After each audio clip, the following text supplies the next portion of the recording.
Magandang oras mga katiyats, mga kababayan sa buong Pilipinas, Luzon, Visayas at Mindanao. Atin balikan ang mga punong kahoy na ginagawang treasure marker ng Hapon noon. Meron silang mga pinipiling paboritong kahoy nila na paglagyan nitong mga kapag ibinaon sa ilalim ng punong kahoy or sa tabi, likod or gilid ng punong kahoy, ito ay mga tinatawag na small deposits. Ang small deposit or small stash or quick deposit or sucker deposit na tinatawag ay yan ay maliliit na mga klaseng treasure at hindi yan pagmamayari ng emperor. Ang maliliit na treasure na ibinaon na tinatawag small deposit, yan ay pagmamayari ng ibang opisyalis ng Hapon, halimbawa kapitan, lieutenant, sarhento, or ng individual soldiers kung sino man yung may tinago na nanakaw nila sa giyera ay ibinaon nila ng mabilis. Baka makita sila ng kanilang opisyal, baka kukunin pa, ibinaon nila ng mabilis yan. Kaya sinuksok lang yan sa ilalim, sa butas ng kahoy or sa mga ugat ng kahoy. Kaya ito yung mga kahoy na posibleng merong ginto na ibinaon ang mga Hapon noong giyera ng World War II. Okay, so atin muna tingnan ang mga signs sa mga kahoy na ito na nilagay nila ng mga Hapon. Okay, so ito yung mga common signs. Pako. May pako na isa lang, may pako na binaluktot, may pako na tatlo. Kapag nakita nyo yan, ibig sabihin, nandyan lang malapit sa kahoy or under sa kahoy ang item. So merong letter A, ayan o. Dito naman, ito yung mga deposit under or nasa ugat or sa loob mismo ng kahoy. Kasi ang kahoy na katulad ng tuog at ng baliti, paglagay kasi niyan, magiging hollow ang parting ugat niyan.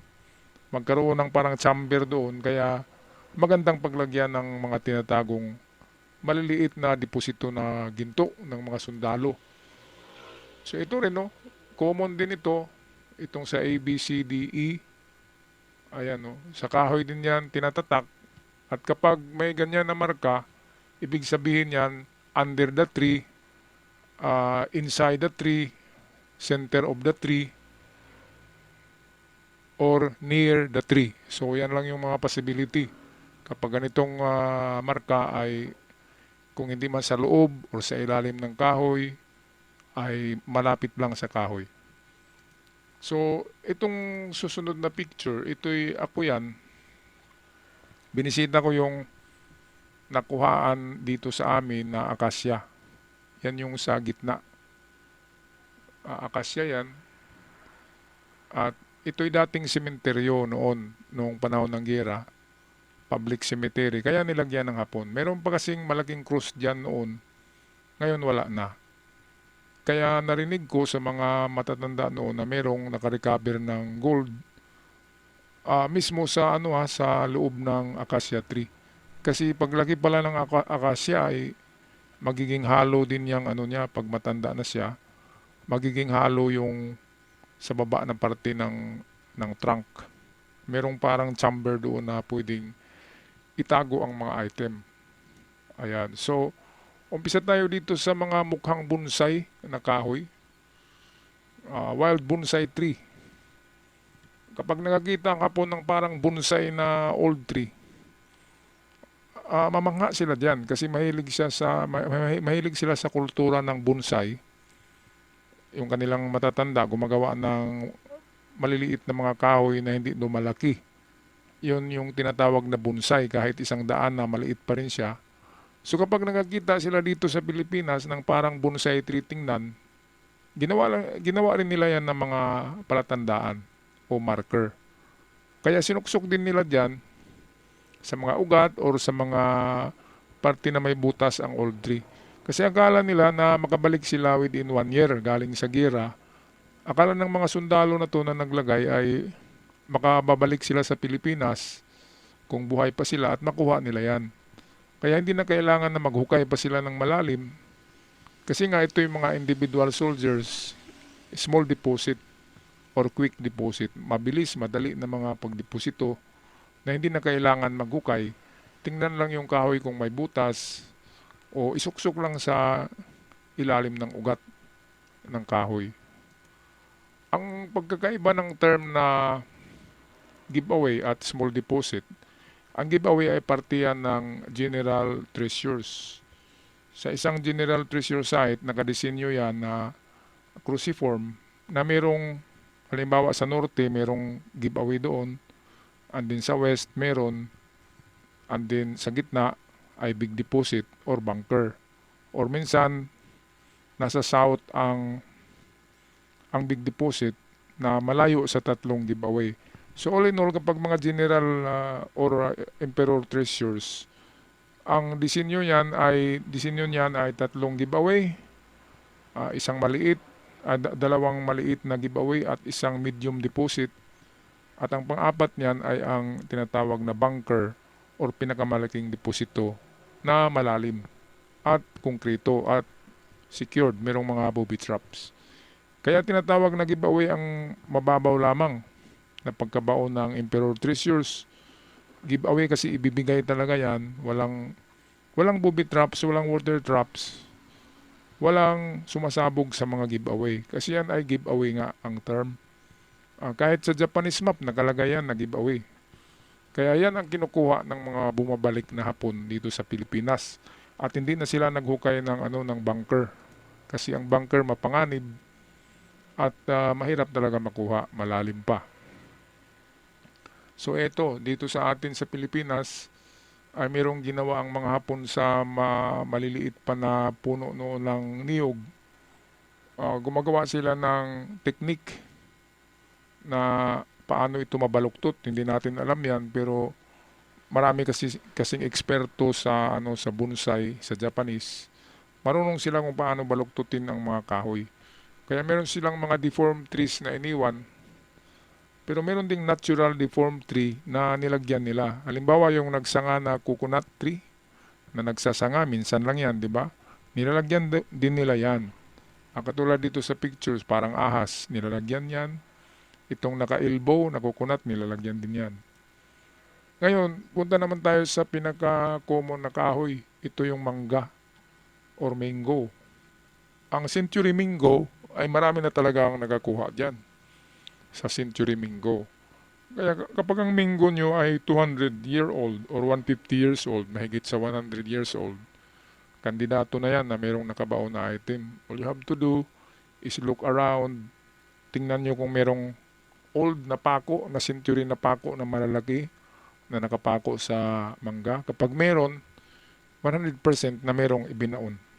Pero kung yung pako na nakita nyo ay mga bilog na numero 5, numero 4, numero 3, hindi ganun kaliit. Malalaki ang pako, tinatawag na pirno. Malalaki.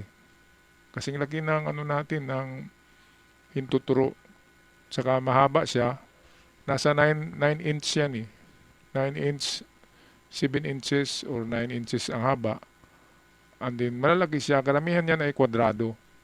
Tinatawag yan na pirno ng ating mga lulot-lula. Diyan sa Baguio City, sa Cordilleras, dahil marami diyang pine trees, wala nang mapipili ang Hapon eh. Kaya pumipili na lang sila ng mga pine trees. Kasi karamihan ng kahoy nga diyan sa Baguio, sa Cordilleras, are pine trees. Kaya pumipili na lang sila ng pine tree na century old na sa tingin nila ay hindi na namamatay. At mga pine trees na medyo abnormal yung hindi ganong straight, di ba? Yung merong form or deform siya na pine tree. Doon nila nilalagay sa kakaibang hugis na pine tree. Well, lalo na kapag merong bato sa harapan ng pine tree or sa gilid. And then ang bato ay merong marka ng mga kanji. Yan ay 99% na may binaon sa pine tree. Okay, Nara tree. Of course, national tree natin to. Ay sigurado. Yung mga 100-year-old Nara tree or mahigit pa kasi 80 years na ang nakalipas eh. So 100 years old plus na Nara tree ay pwedeng meron. Kaya ang gawin nyo, gamitan nyo ng inyong locator. At kapag iikot sa gilid ng pine tree, or kapag may nakita kayo na kapako na malaki, na luma na, ay 99% na may nakabaon sa inyong Nara tree. Okay, susunod tayo ng kahoy. Lumboy. Lumboy, paborito ng lula ko to eh. Lumboy, ito yung ubas sa Pilipinas. Diba? Ito yung grapes natin sa Pilipinas. Ang lumboy tree ay maganda yan sa kidney. Makapaglinis ng kidney natin. Ilaga lang yung balat niyan. Tsaka dried leaves. Pwedeng gawing tea, panglinis sa kidney, parang banaba. Parang banaba tree. Okay, so lumboy tree, nilagyan din nila eh. Kasi ang Hapon kumakain din ng lumboy.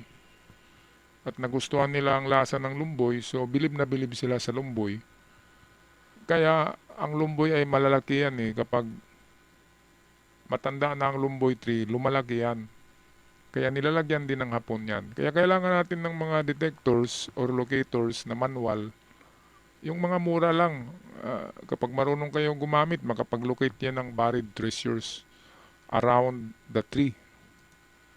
Okay, so tuog. Itong tuog, talagang meron. Diba? May naipakita na ako sa inyo noon na tuog tree na pinuntahan ko na ang laki-laki ng chamber sa loob, sa ugat.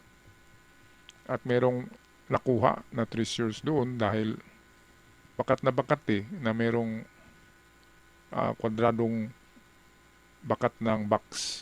Yung napuntahan ko noon 1 year ago. Bago lang yun. Kaya kumpirmado, ang mga tuog tree ay nilalagyan din. Lalo na yung mga malalaki talaga, yung 100-year-old mahigit. So dito naman tayo sa baliti. Ang baliti tree, napakahirap talaga niyan. Kahit merong nakalagayan sa ugat niya ay mahirap talaga kunin dahil ang ugat niya ay napakalaki. At maraming ugat ang baliti tree. At hindi lang yan, kung naniniwala kayo sa Diwindi at Capri at Engkanto, maraming nakatira dyan, ay baka mamalasin ka pa paghukayin mo. Kaya, treasure in the baliti tree, wag nyo na lang galawin yan. Baka may nakatira kasi 100-year-old yan ang mga baliti eh. Diba? Pero kung talagang matapang kayo, andaan yung isugal ang buhay nyo, ang pamilya nyo, kasi hindi lang ikaw ang anuhin ng mga ganyan ng mga elemento, hindi lang ang nagukay ang habulin yan eh. Sasama yan sa inyong bahay and then pipili siya kung sinong bigyan niya ng black spell or itong mga curse ng mga lamang lupa. Kaya kung ginambala natin ang mga tahanan ng mga ganyan, white lady, kahit white lady nakatira dyan eh. Hindi ako naniniwala niya noon, kaya nga hukay ng hukay kami kahit baliti inuhukay.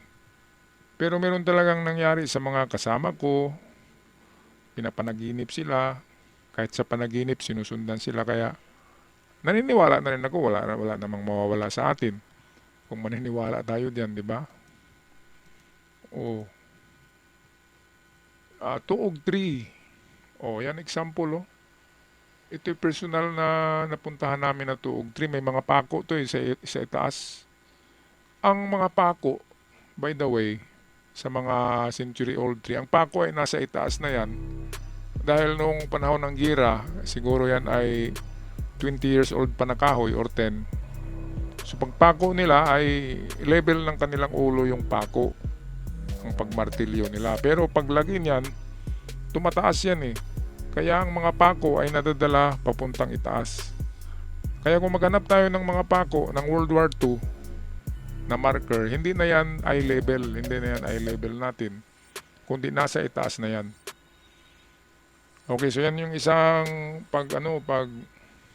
pagtingin kung legit na pako, ibig sabihin nasa itaas na, hindi yung eye level.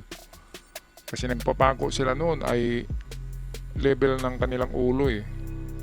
Tapos tataas pa yung kahoy ng sabihin natin 10 metros. So ibig sabihin nasa 10 metros na yung pako ang kinalalagyan ng pako ngayon ay nasa mataas na. Okay, so yan lang ang aking may bahagi sa inyo mga katiats, mga kababayan, sa mga sikreto ng old tree marker na pinagbaunan ng mga small deposits ng mga Hapon noong World War II. Ako'y magpaalam na, maraming salamat at huwag kalimutan mag-subscribe sa ating channel. At sa aking avid followers noon pa man, ako'y saludo sa inyo at maraming salamat.